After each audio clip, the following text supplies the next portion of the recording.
નમસ્કાર મિત્રો, સાધન સહાય માટેની જે યોજના છે તેના ફોર્મ આવી ગયા છે. કેવી રીતે ફોર્મ ભરવું તમામ બાબતો જાણીએ. નવા હો તો ચેનલને સબસ્ક્રાઈબ, લાઇક અને શેર કરજો. આ યોજનાનો લાભ મેળવવા ઈ સમાજ કલ્યાણ પોર્ટલ ઉપર તારીખ 20/8/2025 એટલે કે આજથી ઓનલાઈન અરજી કરવાની રહેશે. તેમજ યોજનાની વધુ માહિતી ઉપરોક્ત પોર્ટલ ઉપર અને વધુ માર્ગદર્શન મેળવવા સંબંધિત જિલ્લામાં આવેલી જિલ્લા સમાજ સુરક્ષાની કચેરીથી તમને વધુ માહિતી મળશે. ઉપરોક્ત સાધનમાંથી એકથી વધુ સાધન માટે લાભાર્થી અરજી કરી શકશે, પરંતુ તેમાં સરકારશ્રી દ્વારા નક્કી કરેલ રકમની મર્યાદા મુજબ સાધન મળવાપાત્ર રહેશે. તો દિવ્યાંગ સાધન સહાય યોજનામાં 40% કે તેથી વધુ દિવ્યાંગતા ધરાવતી વ્યક્તિઓને દિવ્યાંગતામાં રાહત થાય તેવા સાધનો પૂરા પાડી તેમનો શૈક્ષણિક વિકાસ અને સામાજિક પુનઃસ્થાપન થાય તે હેતુથી સાધન સહાય આપવામાં આવે છે.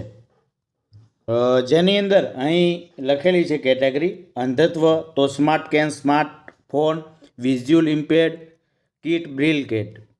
ત્યારબાદ મસ્ક્યુલર ડિસ્ટ્રોફી તેમના માટે વ્હીલચેર, કેલિપર્સ. ઓછી દ્રષ્ટિ હોય તો ચશ્મા, શ્રવણ ક્ષતિ હોય તો હિયરિંગ એડ્સ એટલે કે બંને કાન માટે.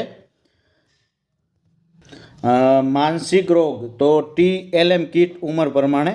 સેરેબ્રલ પાલ્સી હોય તો CP ચેર, નાના વ્હીલચેર, રોલેટેક્સ અને કેલિપર્સ.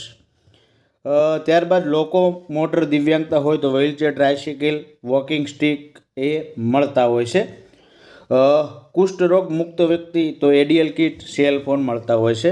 અને મલ્ટિપલ ડિસેબિલિટી હોય તો wheelchair, tricycle, walking stick, aluminium કાખ ઘોડી, એલ્બો ગેજ અને TLM કિટ ઉંમર પ્રમાણે મળે છે. તો ડોક્યુમેન્ટ: જિલ્લા સિવિલ સર્જનનું દિવ્યાંગતાની ટકાવારીનું પ્રમાણપત્રની ઝેરોક્ષ, દિવ્યાંગ ઓળખપત્રની નકલ, ઉંમરનો પુરાવો અને રહેઠાણનો પુરાવો. આ તમને યોજના છે ઈ સમાજ કલ્યાણ પોર્ટલ તમે ખોલશો, તેની અંદર ડાયરેક્ટર સોશિયલ ડિફેન્સ તમે ક્લિક કરશો તો તમને એ મળી જશે. ત્યારબાદ અહીં તમારે લોગિન રજિસ્ટર હિયર કરી લોગિન કરી અને તમે ફોર્મ ભરી શકો છો. ઈ સમાજ કલ્યાણ પોર્ટલ ગુજરાત તમારે ખોલવાનું રહેશે. તો આ હતી અગત્યની માહિતી. Thank you. આભાર.